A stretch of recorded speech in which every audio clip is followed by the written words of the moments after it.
irmãos, que a graça e que a paz do Senhor Jesus seja com todos vocês. Vamos abrir nossas Bíblias lá na carta de Paulo aos Efésios, falar um pouco a respeito de família. Esse é um mês dedicado à família, considerado como o mês da família, o mês de maio. E eu queria convidá-los então a abrir suas Bíblias. Efésios capítulo 5, verso 21 até o 33. Efésios 5, 21 ao 33.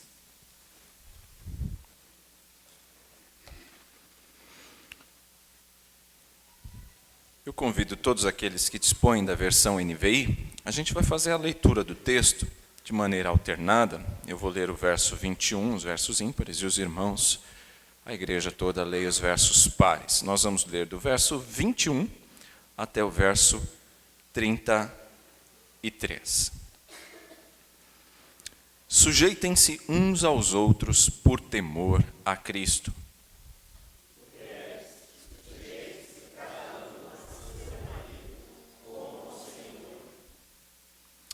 Pois o marido é o cabeça da mulher, como também Cristo é o cabeça da igreja, que é o seu corpo, do qual ele é o Salvador.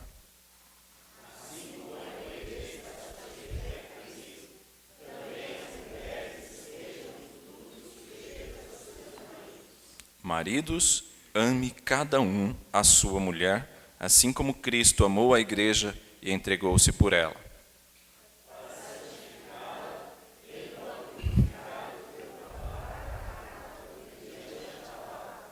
E para apresentá-la a si mesmo como igreja gloriosa, sem mancha nem ruga ou coisa semelhante, mas santa e inculpável.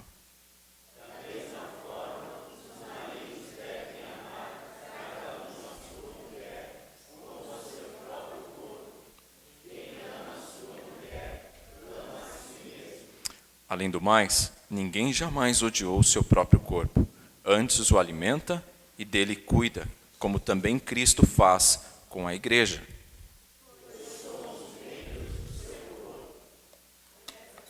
Por essa razão, o homem deixará pai e mãe e se unirá à sua esposa, e os dois se tornarão uma só carne.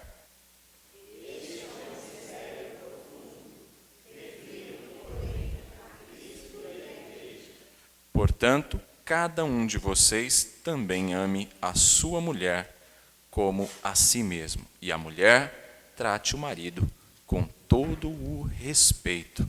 Até aí, meus irmãos. Vamos falar com Deus mais uma vez.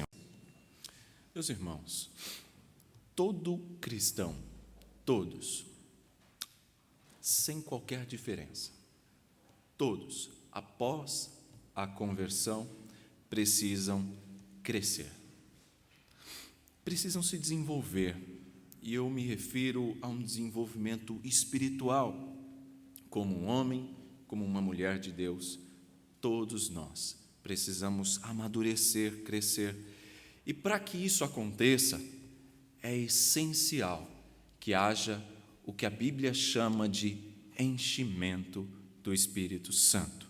Encher-se do Espírito, como é dito aqui, nada mais é do que encher-se do Espírito Santo. E muito frequentemente, irmãos, essa doutrina do enchimento do Espírito Santo na vida do crente, ela é encarada de forma mística, de forma que ela é encarada como se fosse uma vida caracterizada por experiências espetaculares, experiências arrebatadoras, cheias de emoção. Mas será que é isso que a Bíblia fala a respeito da vida cheia do Espírito Santo? Não, não é isso que as Escrituras dizem. A Bíblia nos mostra uma outra perspectiva a respeito desse assunto. Ela nos mostra que a vida cheia do Espírito Santo é de outra forma. A verdade, irmãos, é que a vida cheia do Espírito Santo é algo que todo crente precisa de cultivar, precisa de buscar. Mas isso é obtido através de submissão a Cristo, submissão ao Senhor e à sua palavra. Quando nós vamos estudar o enchimento do Espírito Santo nas Escrituras, ele normalmente está associado ao enchimento da palavra. Tanto é verdade que nós temos na carta escrita aos Colossenses, também por Paulo, que é chamada de carta gêmea de Efésios. Elas são muito parecidas. Se você tiver a curiosidade de chegar em casa e ler Colossenses, você vai ver como é parecido o texto. Nós temos muitos textos que são descritos em Efésios e que são igualmente descritos em Colossenses. Por isso elas são chamadas de cartas gêmeas. E esta passagem que nós estamos expondo nessa noite, elas também vão aparecer lá em Colossenses, capítulo 3, a partir do verso 16. O que aqui nós temos a partir do verso 18, capítulo 5, verso 18, até o 6, verso 9, nós vamos encontrar em Colossenses, capítulo 3, versos 16, até o capítulo 4, verso 1. As mesmas orientações, só que lá de maneira mais sucinta. Então, nós podemos muito bem enxergar esses dois textos como textos espelhos, textos similares. E aqui, quando nós vemos Paulo falando em encher-se do Espírito, no verso 18, lá em Colossenses ele fala sobre encher-se da palavra. Vejam, o enchimento do Espírito Santo, o enchimento do Espírito não está associado a experiências espetaculares. Ele está associado, sim, ao enchimento da palavra, à submissão a Cristo. E isso tem a ver com o quê, pastor? De maneira muito prática. Isso tem a ver com luta contra o pecado, buscar fazer a vontade de Deus. Isso tem a ver, irmãos, com a palavra de Deus e com a nossa santificação em termos mais práticos. Não é como se nós fôssemos um copo e o Espírito fosse a água que vai enchendo. Não é bem isso. O enchimento do Espírito Santo não é isso. O enchimento do Espírito Santo não é encher-se de um objeto, encher-se de uma coisa, de uma substância. O enchimento do Espírito Santo, irmãos, é a atuação poderosa de Deus na nossa vida, através da sua palavra, através da terceira pessoa da Trindade, Deus operando de maneira invisível na nossa vida, mas produzindo frutos visíveis, que se traduzem na nossa santificação. Por isso eu disse, uma luta contra o pecado. Isso é enchimento do Espírito Santo. E observando aí a partir do verso 18, apesar de termos lido a partir do verso 21, se você olhar na sua Bíblia o verso 18, você vai perceber que Paulo diz, olha, não se embriaguem com o vinho que leva à libertinagem, mas deixem-se encher pelo Espírito. O que Paulo está falando nessa passagem, apesar de termos lido a partir do verso 21, é a vida cheia do Espírito Santo. É neste contexto que nós vamos encontrar a parte que nós vamos nos dedicar a estudar nessa noite, que é a partir do verso 22 mais detidamente.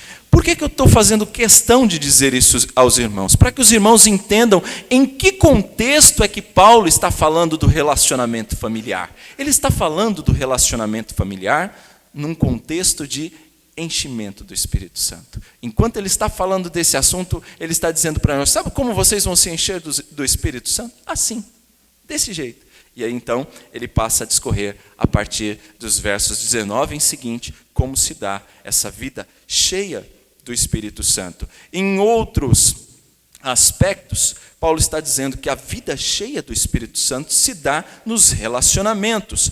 Por exemplo, no âmbito familiar, dentro de casa, né, no relacionamento esposo para com esposa, né, marido para com mulher, no relacionamento dos filhos para com os pais.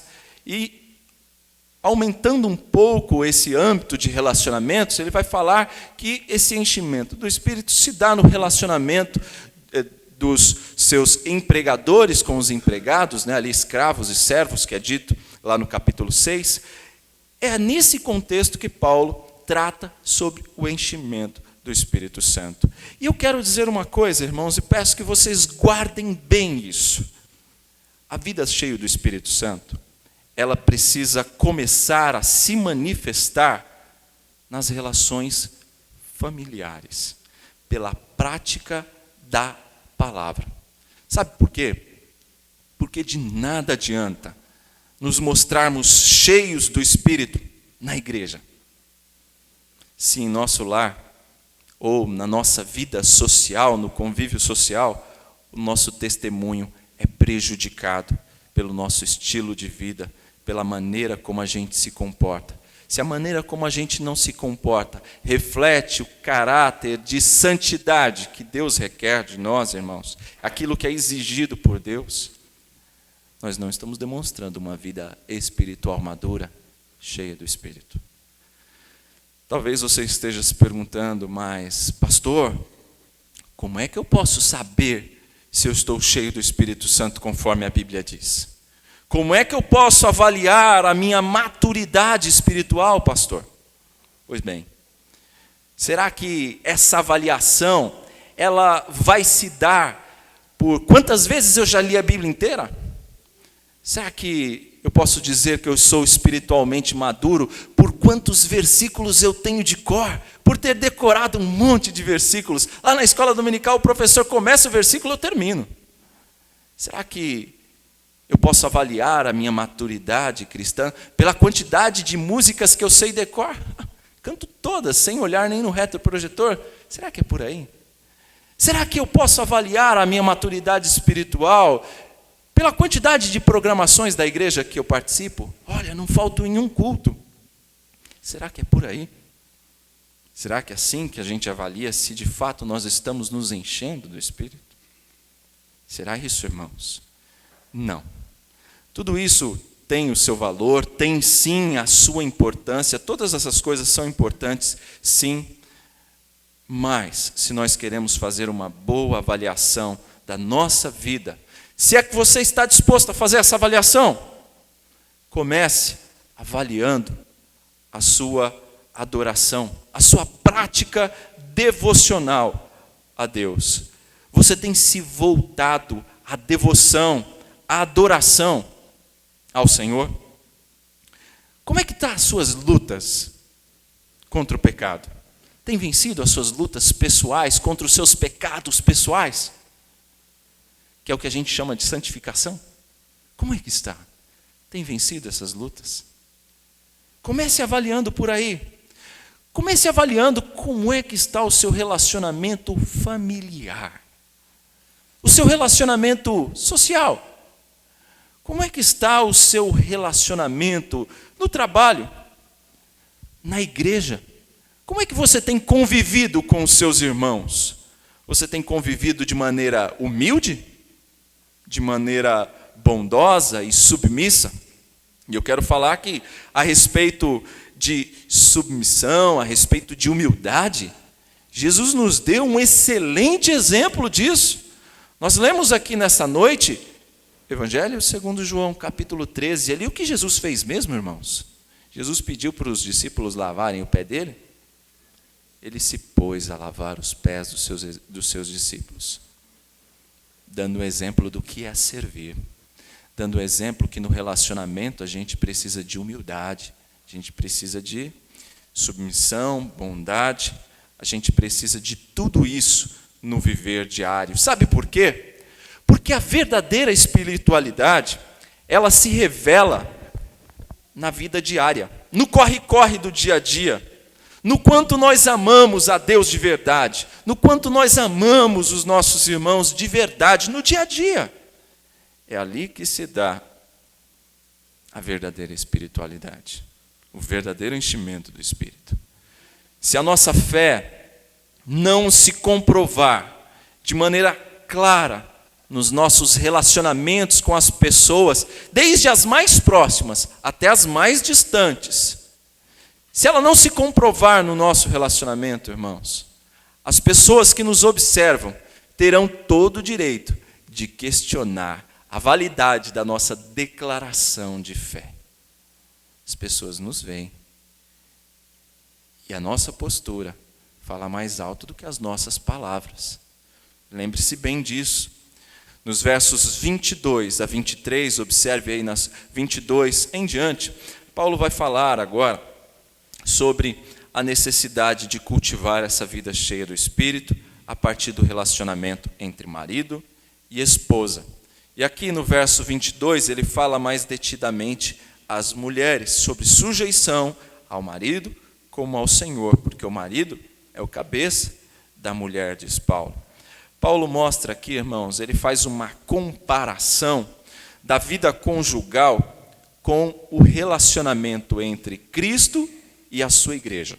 Essa é a comparação que Paulo vai fazer. Ele relaciona como que o marido deve se comportar em relação à esposa, a esposa em relação ao marido, e pega isso e transporta para a igreja, dizendo: a semelhança do relacionamento entre Cristo com a igreja deve ser o relacionamento familiar entre marido e mulher.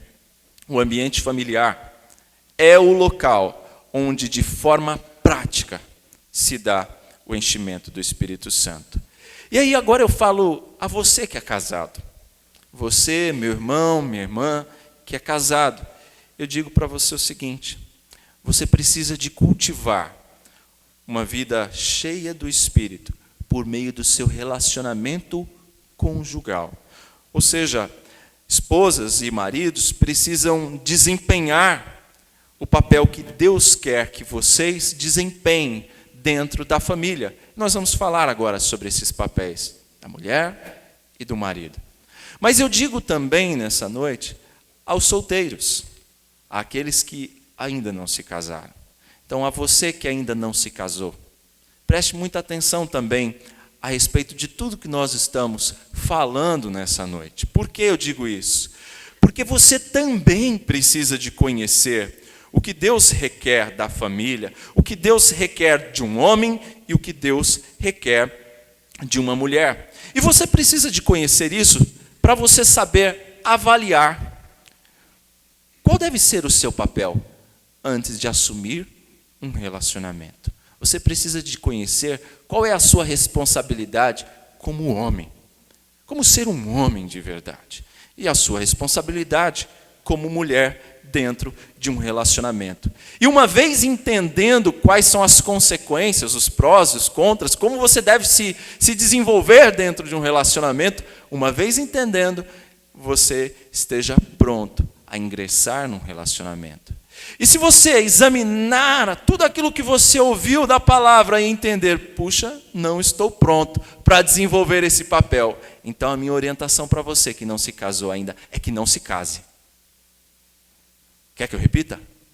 Se você não entendeu e não tem capacidade, condições de desempenhar o papel de um homem, e você, mulher, o papel de uma mulher dentro de um relacionamento, nem namore. Nem namore. Sabe por quê? Porque se você não tem condições de desempenhar o seu papel, você não vai conseguir lidar com um relacionamento familiar de casado. E a gente não namora por namorar. O cristão deve namorar para casar. Então, se você, avaliando tudo isso, disser: não estou pronto para isso, então nem namore.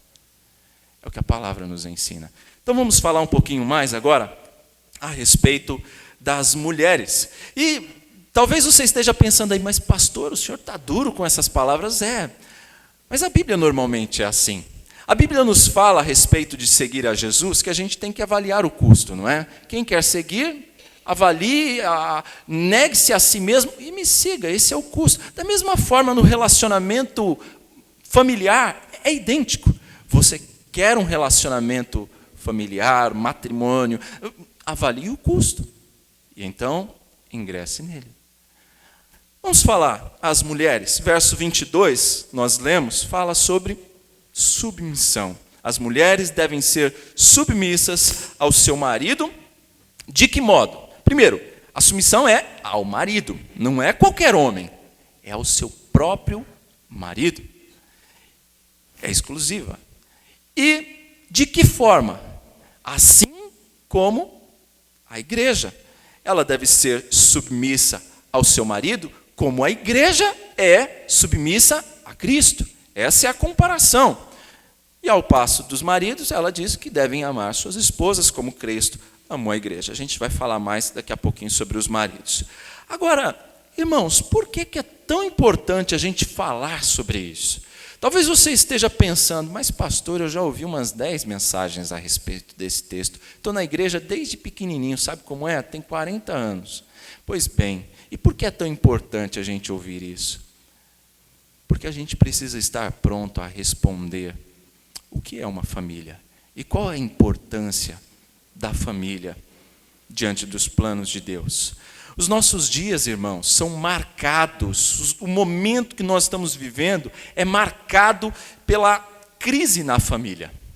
Será que não é isso mesmo? Quando você observa à sua volta, os casamentos não estão desmoronando? Não é assim? E as ideias em relação ao conceito de família? Como é que são as ideias que estão se multiplicando por aí? São ideias bíblicas a respeito do relacionamento conjugal? Não. São ideias completamente distorcidas, destoantes, diferentes do que a palavra de Deus ensina a respeito do que é uma família, do que é um relacionamento conjugal. Por que isso, irmãos? Porque a família tem sido alvo constante de ataques. Satanás, irmãos, não tira férias, eu já disse isso a vocês. E um dos seus alvos preferidos é a família.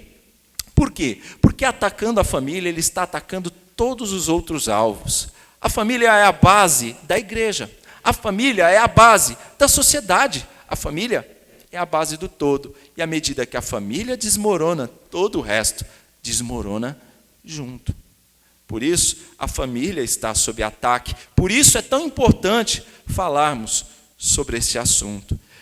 Inclusive, o próprio conceito de submissão, que é essa palavra que a gente está acostumado a ouvir, ele está muito desgastado nos nossos dias, é ou não é? Não está desgastado a ideia de submissão?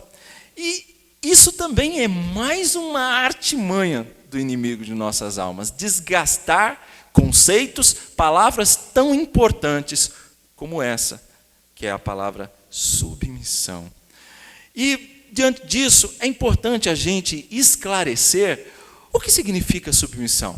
Primeiro, o que não significa submissão? Submissão, irmãos, não significa inferioridade.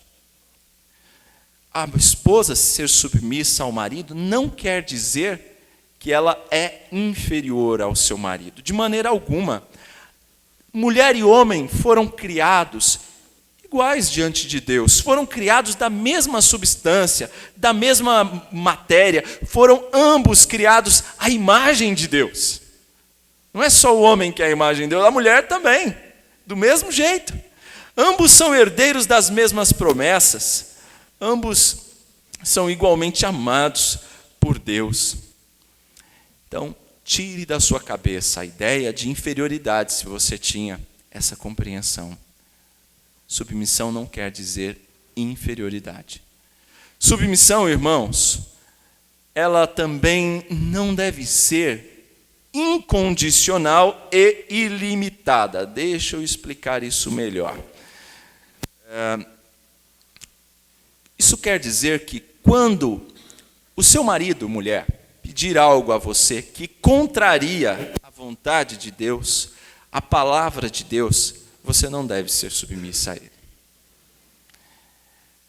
Você não pode ser submissa ao seu esposo quando ele lhe faz proposta indecente contrária às Escrituras. Eu me recordo de uma esposa que recentemente me procurou, não é aqui da nossa igreja, e ela queria um aconselhamento, porque o seu esposo queria que ela incluísse uma terceira no relacionamento. Sabe como é? Para dar aquela temperada no relacionamento. É a ideia dos dias de hoje. E aí ela disse, pastor, o que eu faço? Porque eu não concordo com essa ideia, eu acho que isso está errado. E eu falei para ela, mas o que as Escrituras dizem?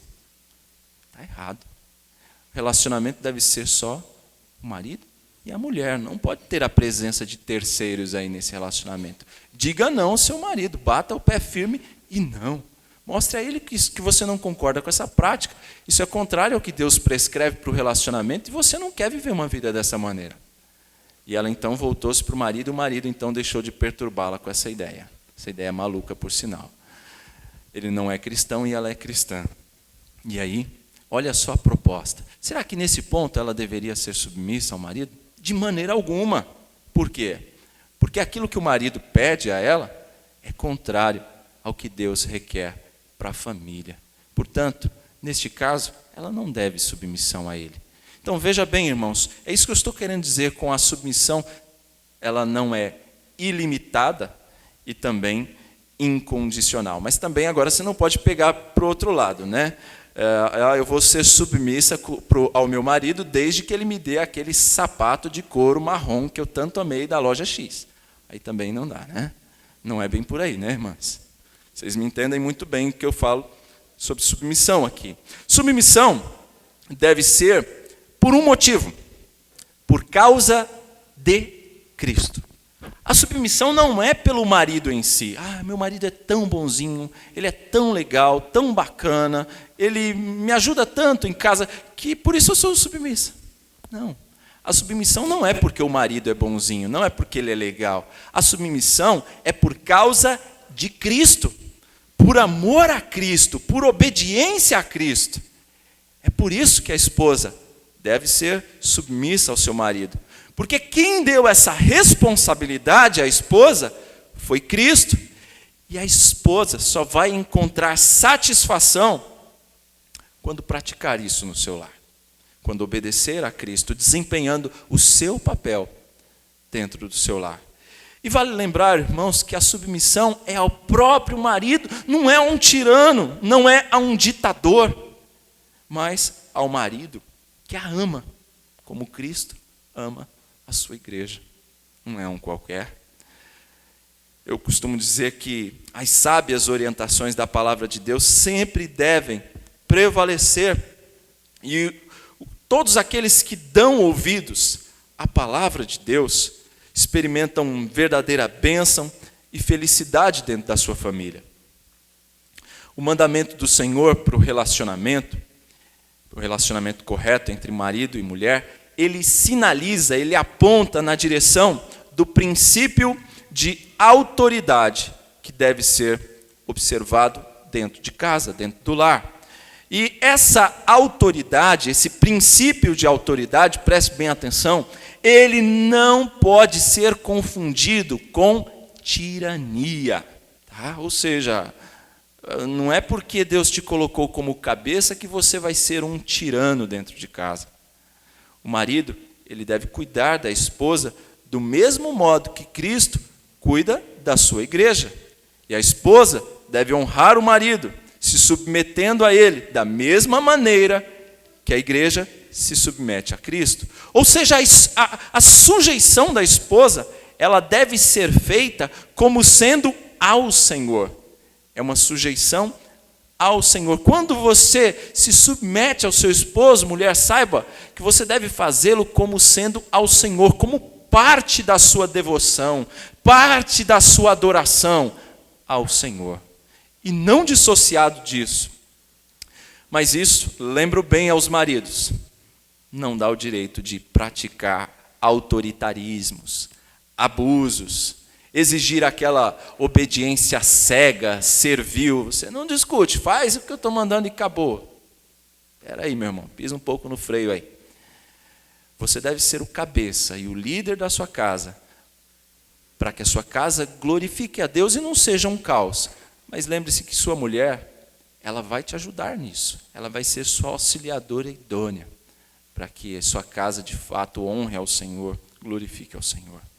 E se você observar bem essa passagem, se a gente continuar lendo aqui, ele diz no verso 24 agora, assim como Cristo está sujeito, assim como a igreja está sujeita a Cristo, também as mulheres estejam em tudo sujeitas a seus maridos. Maridos, ame cada um a sua mulher. Você notou nessa leitura que a ênfase aqui não é nenhum pedido. Nessa passagem a gente não vê aqui marido e mulher sendo lembrados dos seus direitos. Você percebeu? Eles não são lembrados aqui dos seus direitos, mas eles são lembrados dos seus deveres. Dos seus deveres. Mas quando nós falamos disso, sempre surge aquela pergunta, né, dos direitos. E eu sempre escuto a mesma pergunta, mas pastor, e as mulheres? A mulher casada, ela pode seguir uma carreira profissional à semelhança do seu marido, do mesmo jeito que o seu marido? ela pode também se desenvolver aí na carreira profissional? A resposta bíblica que enxergo aqui é que sim. Sim, contanto que isso não signifique o sacrifício do seu lar, da sua família. Se você aceitou perante Deus a responsabilidade do casamento, a responsabilidade da família, lembre-se sempre que essa deve ser a sua responsabilidade principal, a sua principal preocupação. Assim como a igreja de todo o coração se devota a Cristo, também a esposa deve de todo o coração desempenhar o seu papel de esposa, o seu papel de mãe, sujeitando-se àquele que nada mais, nada menos é o seu marido, que ama com um amor sacrificial, como o de Cristo, que se dá pela sua igreja.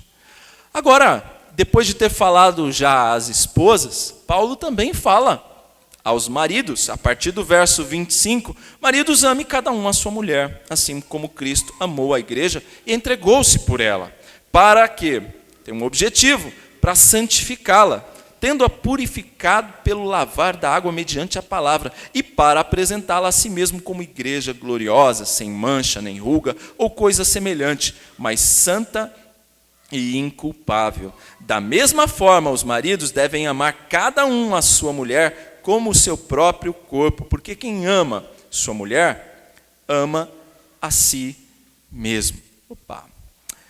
Agora que a gente já ouviu qual é a medida da obediência, a medida da submissão, então vamos escutar qual é a medida do amor, porque a medida do amor é o dever dos homens.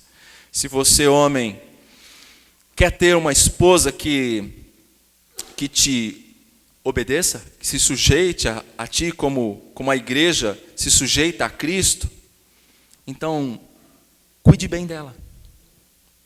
Cuide bem da sua esposa. Cuide tão bem da sua esposa como Cristo cuida da sua igreja. É isso que você precisa fazer.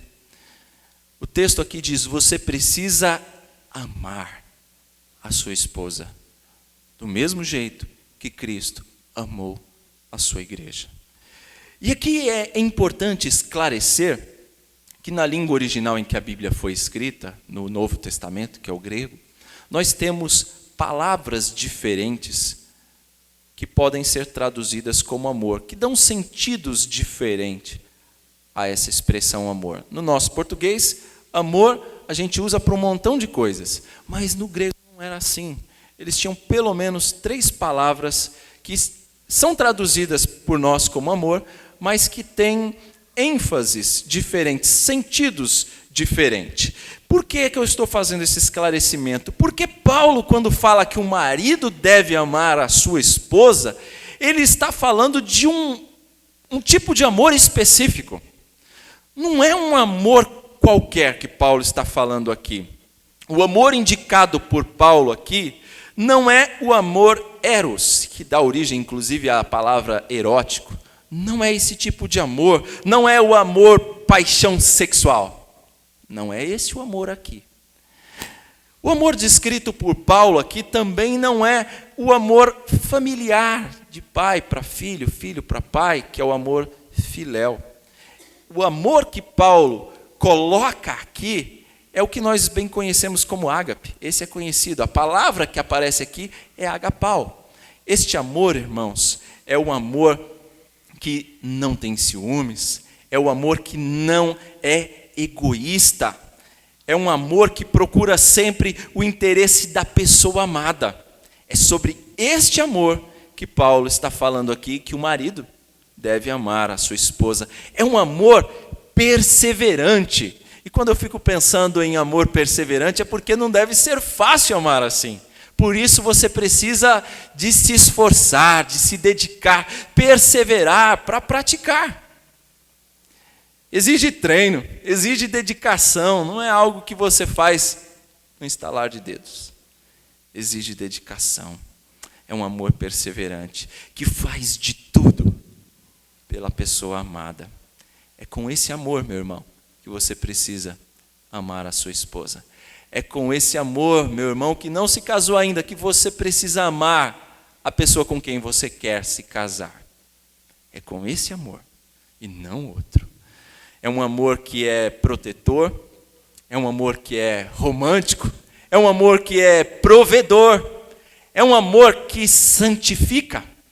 Ele diz: cada um deve santificar a sua esposa. Quando você ama a sua esposa assim, você a santifica, diz Paulo. É com esse amor que nós devemos amar as nossas esposas. Na verdade, esse amor é um reflexo do amor de Cristo. E depois de entender, irmão, como é que é esse amor, eu deixo a você uma aplicação. Não se pergunte mais: o que a sua esposa deve fazer por você? Não diga mais: o que a minha esposa deve fazer por mim? Mas diga assim: o que eu devo fazer por ela? O que eu devo fazer? Essa é a pergunta certa. A ênfase de Paulo está no amor, no entregar-se por alguém. Essa é a postura do marido: entregar-se por alguém, pela esposa. E da esposa, entregar-se a alguém, que é o seu marido. Notaram? São dois lados da mesma moeda. O marido, ele é responsável por cuidar da saúde espiritual, não só da saúde física, mas da saúde espiritual da sua esposa. E aí eu deixo mais uma aplicação para você. Depois do casamento, a sua esposa está mais santa? Sua esposa é mais santa hoje, depois que se casou com você? Ela precisa ser apresentada diante de Deus santa, inculpável, pura. Nós somos responsáveis pela santificação da nossa esposa. No lar, no relacionamento familiar, se dá a vida cheia do Espírito Santo e se dá a santificação da esposa. O marido, como sacerdote do lar, tem essa responsabilidade da santificação da sua casa. Ele deve ser zeloso pela sua família. Ele não pode abusar da esposa. E quando eu falo de abusar, é não ser rude, não maltratar, mas deve dedicar atenção, ser fiel. Ele deve cuidar dela. E quando eu falo de cuidado, o marido maltrata a esposa quando ele não dá atenção, vive na televisão, ou vive na internet, ou vive no bate-papo nas redes sociais e nunca tem tempo para a esposa. Tem tempo para os amigos, para o futebol, para a academia, para tudo, mas não tem tempo para a esposa. Você está maltratando a sua esposa se você faz isso. E a Bíblia nos diz que isso você não pode fazer. Você precisa zelar por ela, como Cristo zela pela sua igreja. Não só alimentar, cuidar, mas santificar. E dar carinho, atenção e ser sensível às necessidades dela. E aí vai um aprendizado para nós homens. Nós temos que aprender a ser mais românticos. Nós temos que aprender a ser mais gentis, mais cavalheiros. E a Bíblia fala: deixar pai e mãe é aquele separar-se para unir-se. Deixar um pouco mais os outros relacionamentos para estar mais com a sua esposa. Pense nisso. Isso é responsabilidade sua, marido, para com a sua esposa. Pois bem, aprendemos então que a vida cheia do Espírito, ela passa pelos relacionamentos, de modo que deve ser cultivado no relacionamento conjugal, onde a esposa deve se sujeitar ao seu marido, e o marido deve amar a sua esposa, como Cristo amou a igreja. Depois de tudo que você ouviu, irmãos, eu gostaria que você guardasse mais algumas aplicações para a sua vida. Primeira coisa é: você está pronto a responder aos seus amigos sobre o que é uma família e por que a família é tão importante para Deus? Está pronto? Está pronto a responder quais são os papéis de um homem e da mulher na família?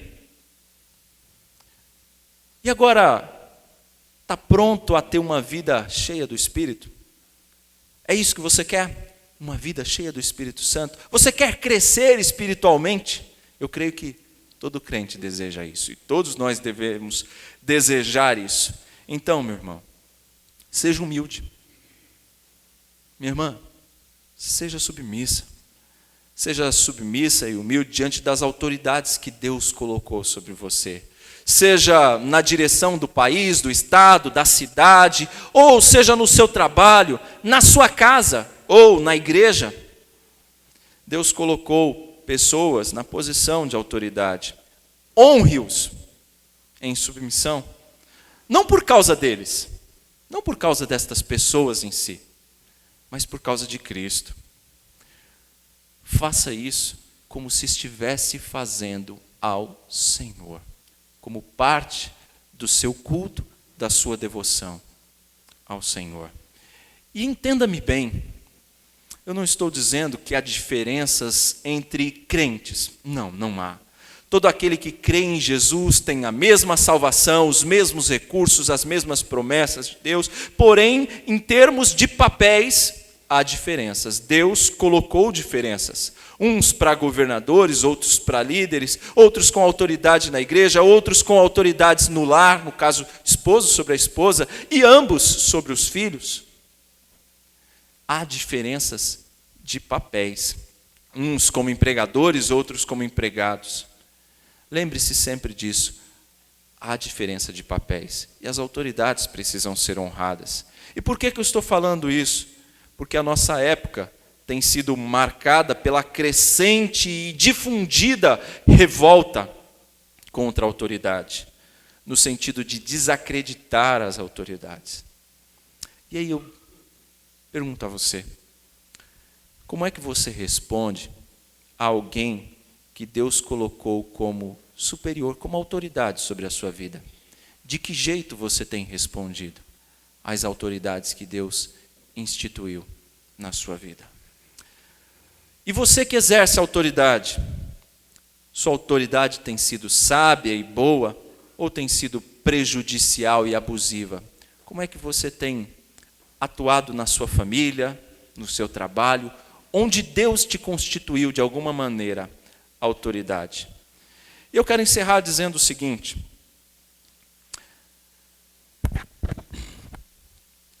pense no que você pode fazer essa semana. De maneira bem prática, pense no que você pode fazer essa semana para ser um marido melhor. Pense no que você pode fazer essa semana para ser uma esposa ou uma mãe melhor.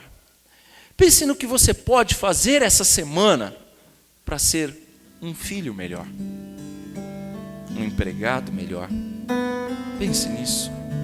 Lembre-se que o enchimento do Espírito na nossa vida, uma vida cristã madura, ela passa pelos relacionamentos, por submissão da esposa ao marido, dos filhos aos pais, e